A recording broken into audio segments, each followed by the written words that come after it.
अखिल राजस्थान पत्रकार सम्मेलन 2025 का आयोजन ओस्तवाल ग्रुप के चेयरमैन उमराव सिंह ओस्तवाल के मुख्य अतिथि एवं मुख्य वक्ता महर्षि दयानंद सरस्वती विश्वविद्यालय अजमेर के पूर्व कुलपति माननीय रूप सिंह बारेट के सानिध्य में यूएस ओस्तवाल एजुकेशन सोसाइटी मंगलवार में आयोजित हुआ।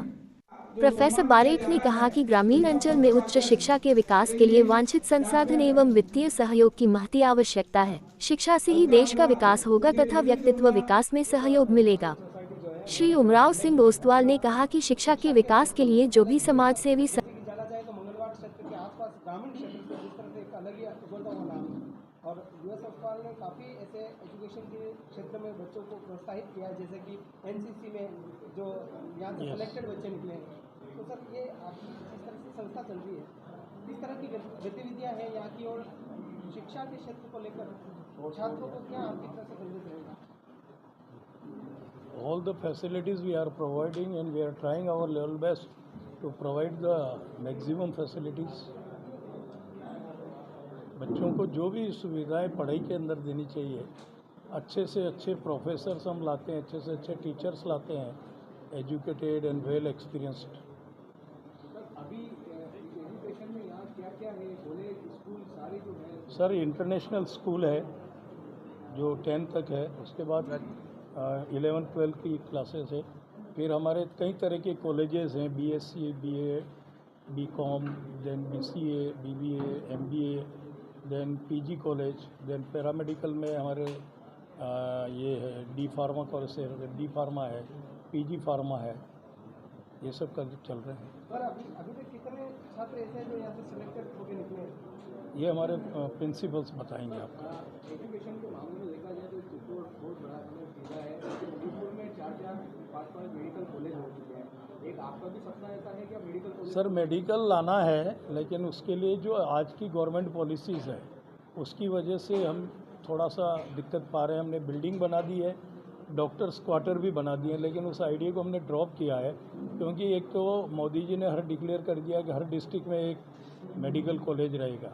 सेकेंडरी ये रूरल एरिया है, रूरल एरिया में डॉक्टर्स का ठहरना बड़ा मुश्किल जैसा रहता है। फिर भी हमारा प्रयास है कि हम इसको करेंगे, लेकिन कुछ टाइम लगेगा।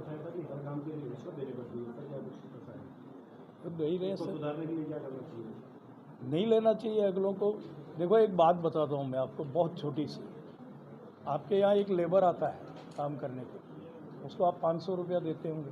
आप क्या चाहते हैं कि वो बैठा रहे, पानी पिए, काम नहीं करे और शाम को चला जाए? बोलिए। काम नहीं, पूरा काम लेते हैं हम, उसे बैठने नहीं देते। आप में से अमोंग कोई भी सर्विस पे है, क्या सोच के जो किया कि हमें रिश्वत मिलेगी? आपको सैलरी देती है ना गवर्नमेंट। जब आप ज्वाइन करते हो तब यही सोच करके करते हो कि भाई हमें सैलरी मिलेगी, उसी में अपना बजट बनाए और उसी में अपना काम करें। रिश्वत कौन लेता है? अमंग अस ओनली, हम ही लोग रहते हैं। आपके बॉम्बे में भी इंस्टीट्यूट है? हाँ तो, सर। ये जो आपने रिश्वत की बात की, राजस्थान के संदर्भ में कि महाराष्ट्र के संदर्भ में? महाराष्ट्र में भी है, लेकिन थोड़ा कम है और प्रॉपर है।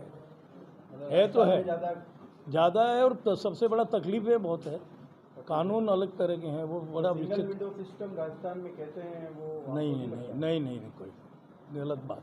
सर, इन फ्यूचर जो आप प्लान बना रहे हैं शिक्षा के जगत में नए आयाम स्थापित करने के, किन समस्याओं से सामना कर रहे हैं और सरकार से चैनल के माध्यम से क्या मांग? सरकार से ये कहना चाहते हैं कि वो जिस तरह की बातें करते हैं, वन विंडो वन के मिनिमम टाइम में अगर काम होना चाहिए तो वो होना चाहिए।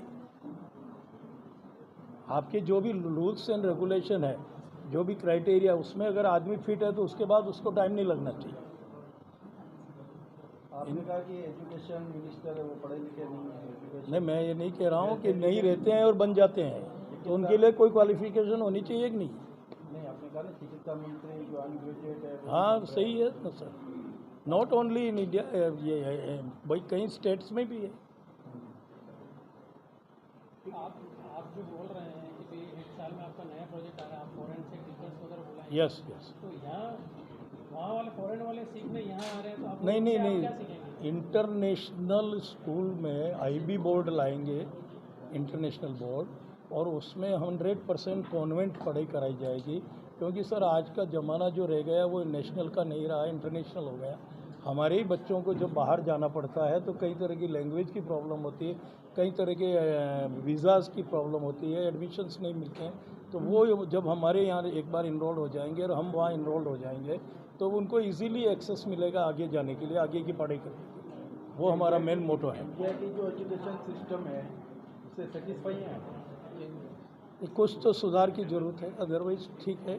आईटी में हम लोग काफ़ी एडवांस है, निश्चित बात। क्षेत्र में ऐसे बच्चे हैं जो पढ़ना तो चाहते हैं लेकिन फाइनेंशियली कमजोर है, तो आपकी संस्था की ओर से ऐसी कोई योजना है? काफ़ी डिस्काउंट्स देते हैं सर ऐसे बच्चों को, लेकिन ये साथ ही साथ हमारा ये ध्येय रहता है कि हम जिस झाड़ को लगाएं उसके फल आने चाहिए। कोई क्राइटेरिया के साथ क्राइटेरिया यही है भाई, he should be the intelligent, nothing else. कोई जाति वाति ऐसा कुछ नहीं है, किसी भी जाति का बच्चा हो बस पढ़ने में होशियार हो तो हम उसकी पूरी कोशिश करते हैं। और गवर्नमेंट से भी स्कॉलरशिप दिलवाने का प्रयास है, कई बच्चों को मिल रही है, कई बच्चों को डिस्काउंट भी है।